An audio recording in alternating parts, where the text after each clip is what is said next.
澳大利亚战略政策研究所发布的最新关键技术追踪报告显示，中国在74项关键技术中有66项排名全球第一，领先比例接近90%。今天我们来看看奥地利媒体标准报的报道及网民评论。戏剧性的趋势逆转，中国在74项关键技术中主导着66项的研究。本世纪初时，美国主导着超过90%的未来技术领域，而最近这一格局已完全转向对中国有利的方向。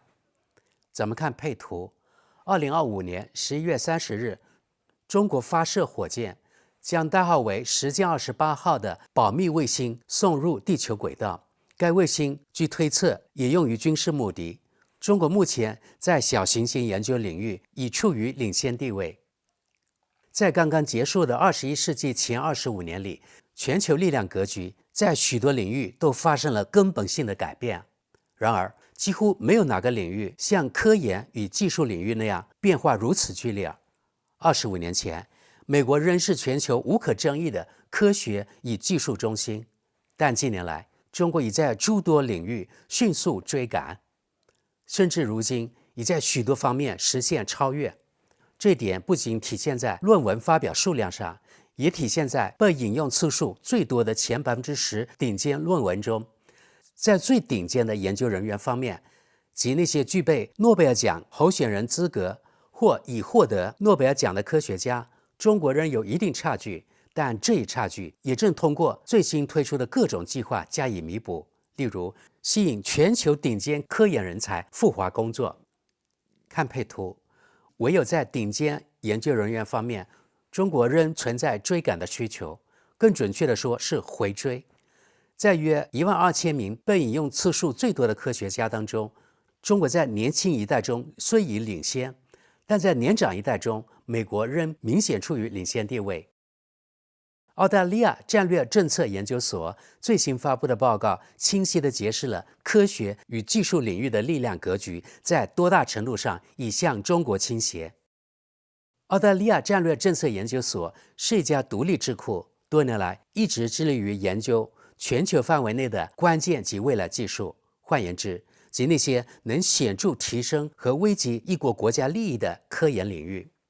该研究所将这些领域划分为9大类，包括人工智能、能源与环境、材料科学、生物技术以及量子研究等。而这些大类又进一步细分为74项关键技术，例如合成生物学、地球工程、小卫星、核能和量子计算等。配图，2005年至2025年间，各领域被引用次数最多的前10%科学专业论文中所占份额。我们可以看到，中国这里它是红色的，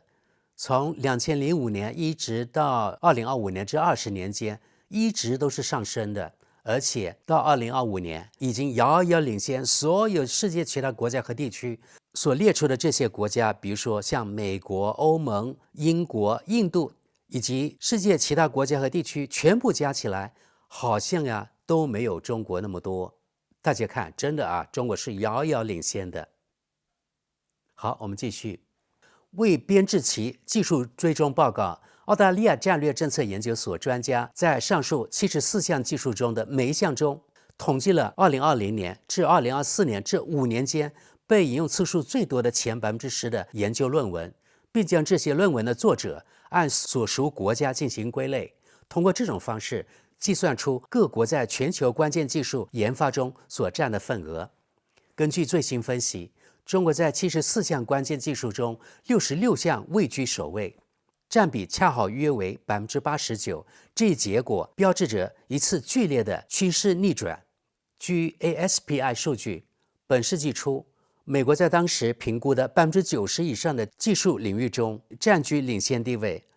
而中国当时仅在不到5%的技术领域中领先。那么欧盟吹什么地位？在其余8项技术，包括量子计算和地球工程中，美国目前仍位居榜首。若将欧盟视为一个整体，它至少在4项技术中位列第一。德国则保持其在欧洲的领先地位，在30项技术中跻身全球前5。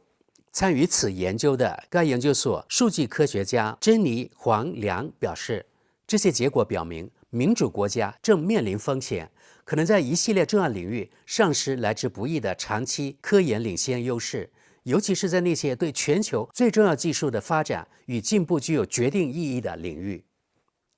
难以置信的进步。国际专家在接受学术期刊《自然》就这一排名采访时，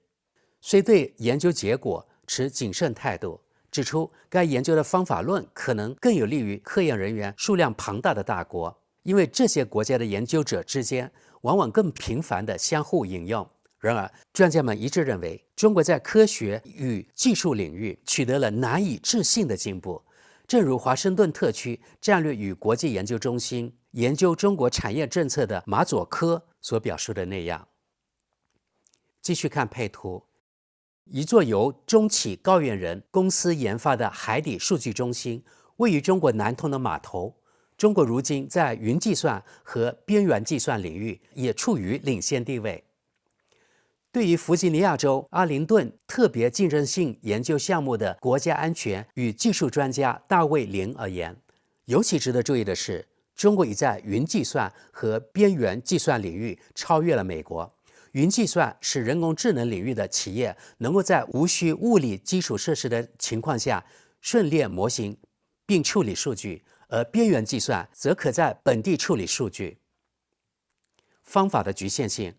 林在接受《自然》期刊新闻编辑部采访时表示，中国在这些领域的科研投入强度很可能反映了北京将人工智能从实验室加速推向实际应用的紧迫性。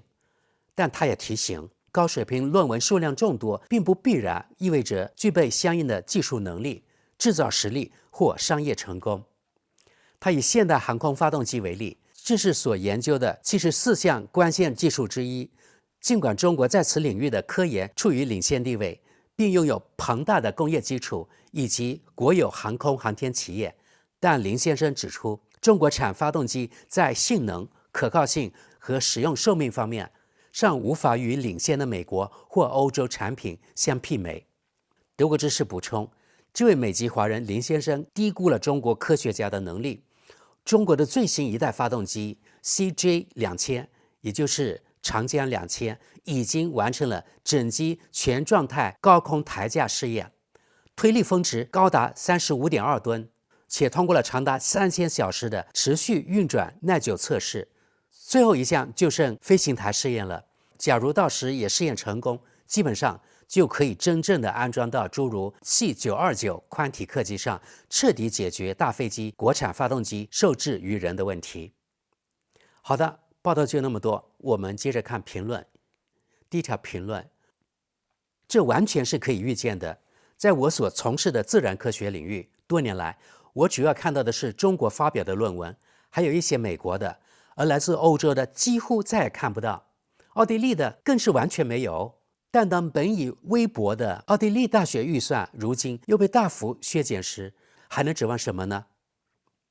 接着往下，没问题，我们在性别多元化方面可是领先者。再往下，如果中国的独裁政权最终比我们的民主制度更成功，那该怎么办呢？民主的支持者们对此有何解释？这一切究竟是如何发生的？下一则，学中文吧，欧洲人正在靠削减经费把科研搞垮，美国人则正在肆意地亲手毁掉自己的科研。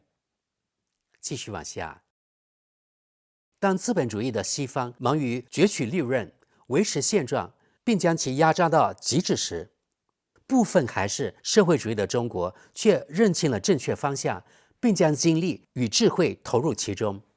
而随着中国加入资本主义贸易体系，以及西方企业家出于逐利动机将生产基地迁往中国，中国也借此复制或引号的借鉴了一项又一项技术成果，并以此为基础持续发展，最终实现对西方的赶超。这就是所谓资本主义优越性的真相。再往下，请同时补充分析专利数据，这样会呈现更全面的画面。下一则，即使在专利方面，中国也处于领先地位，尽管在不同类别中表现有所差异，但总体仍居首位。继续往下，被引用次数在多大程度上真能说明问题，仍是存疑的。尤其是在一个独裁体制下，相互引用有可能是上面下达命令的。再往下，中国本来就比西方更着眼于更长远的未来，而不是只盯着下次高管奖金。中国还将成为第一个彻底摆脱化石能源的国家。事实上，他们现在就已经比其他所有国家走得远得多。当欧洲还死抱着过时的技术不放，只为满足少数权贵的利益时，中国已在建设未来的技术，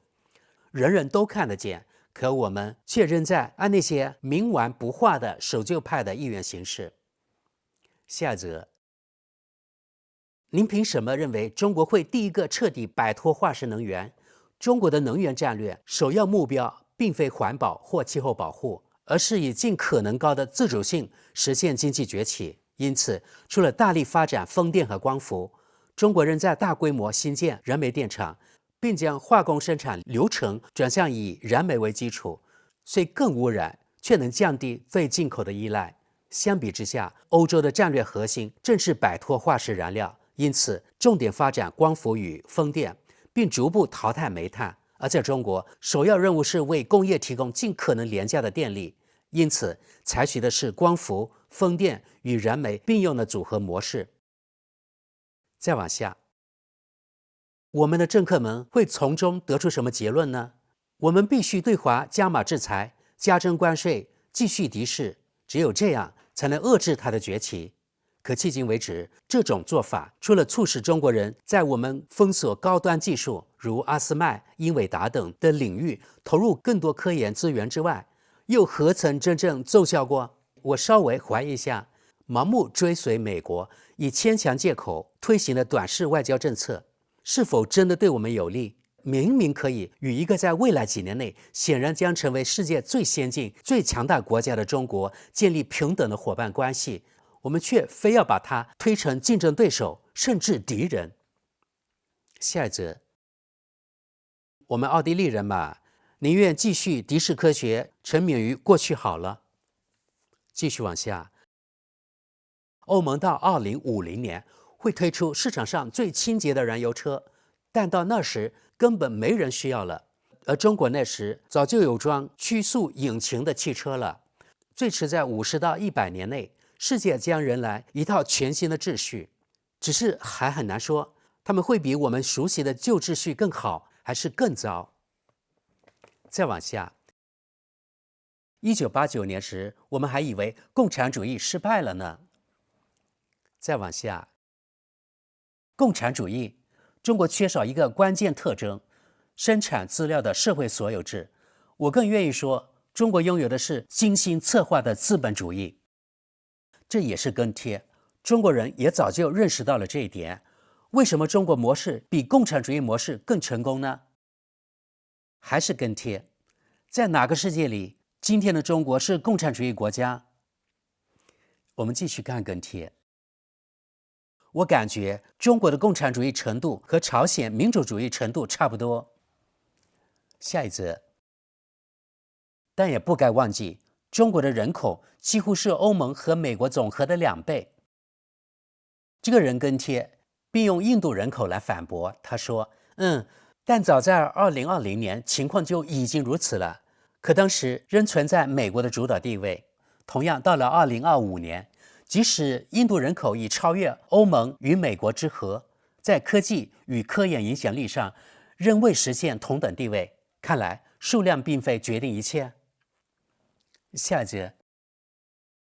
中国究竟是怎么做到的？靠的是大规模国家投入的科研，且在重点领域投入极其雄厚的资金，而不是把这事业交给私营企业之类的做法。事实上，这里在技术上取得成功，乃至经济上的成功的，恰恰是像奥地利 NEOS 这类政党所主张理念的反面模式。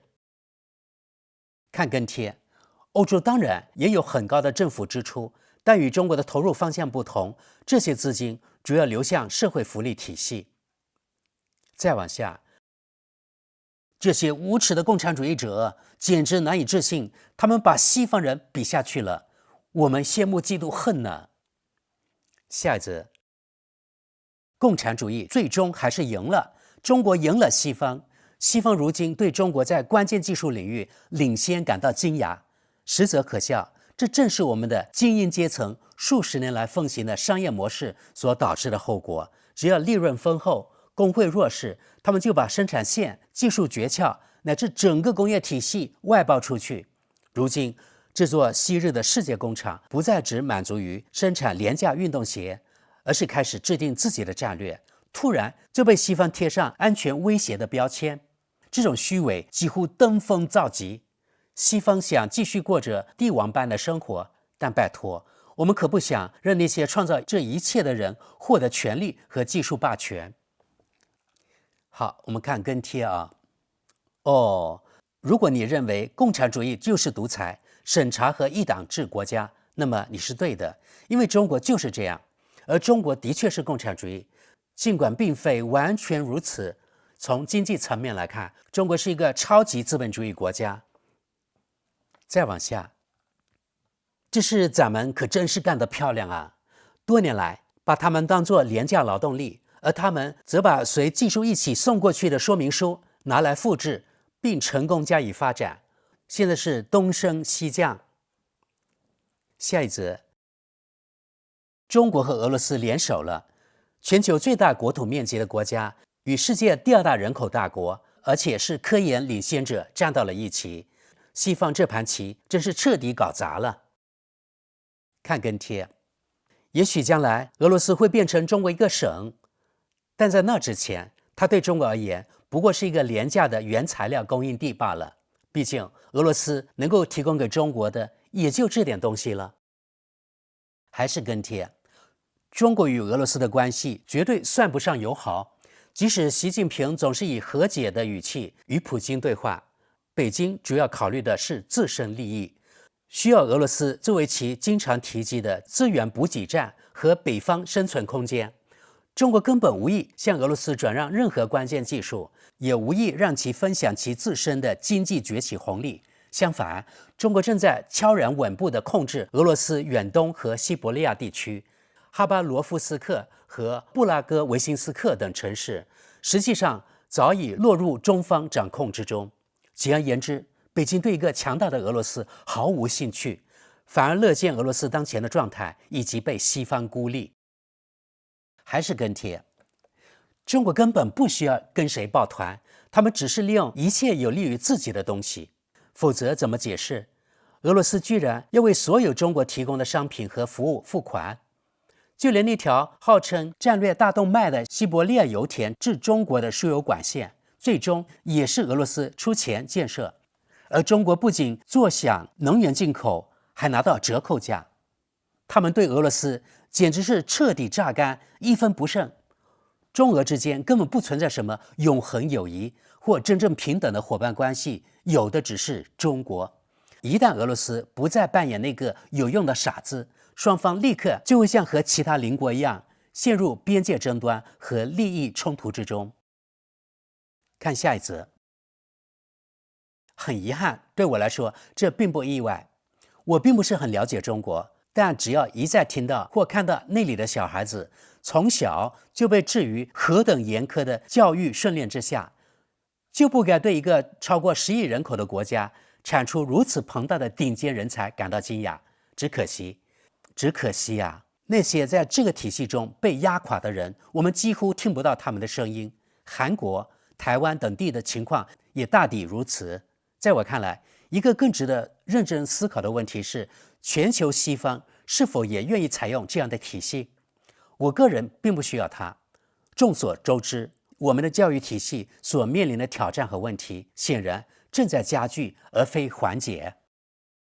继续往下，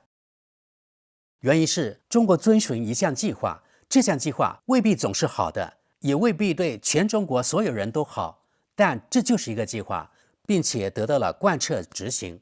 而我们这里每隔几年就要选举，时而前进3步，时而后退2步，计划不断变更、更新等等。这就是民主，正如我们所实践的民主是低效的。再往下，或许一种国家与经济结合的模式，即国家拥有最终决定权并持有企业重要股份，比自由放任的科技巨头和谋求私利的右翼政党更好。看跟帖，对此我表示怀疑。第一，中国并非首个推行这种模式的国家，但确实是第一个到目前为止成功的国家。其他尝试过类似路径的国家，多数都失败了，有些甚至造成数百万人死亡，而中国也早已付出了自己的人命代价，这点不得不承认。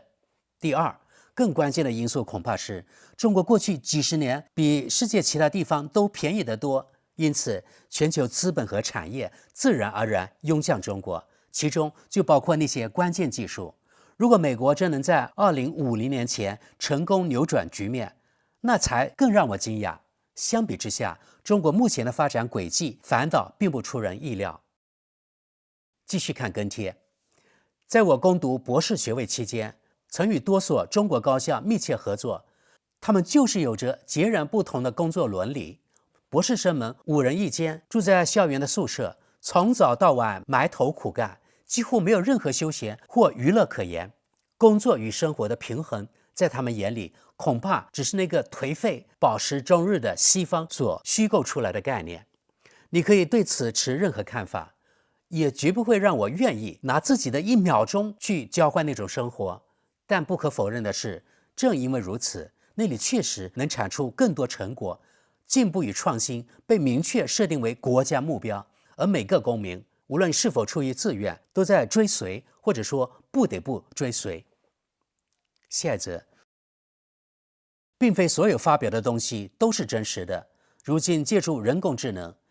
伪造的论文几乎无法与真正的学术研究区分开来，而在这一赛道，中国无疑是最在行的。下一则，如果数据属实，中国的人口是美国或欧盟的2到3倍，他们当然也拥有大量优秀人才，凭什么他们不该领先呢？更何况，他们还有一个将一切人与事都服从于自身目标的独裁体制。在这样的体制下，科研不过是众多必要领域之一而已。再加上长期规划、战略清晰、执行纪律严明，中国在关键技术领域的领先也就不足为奇了。继续往下，若能基于实际成果，尤其是对社会真正有用的应用成果来进行评估，那会更有意义。欧洲在受保护领域所开展的计划性科研产出相当有限，而中国和南朝鲜在过去30年所取得的成就却无疑值得最高程度的尊重。好，我们看最后一条评论。我觉得中国这股全面崛起的势头，只要大部分民众仍认同全球主导地位这一愿景，并愿意为随之而来的繁荣承受其负面代价，如压制、监控等，就会持续下去。但一旦增长触及天花板，而这天迟早会来，因为增长不可能无限持续下去，而社会又未能同步演进，不满的声音就会逐渐增强。如果到那时，中国社会仍无法容纳多元观点，内部张力就会加剧，甚至出现撕裂。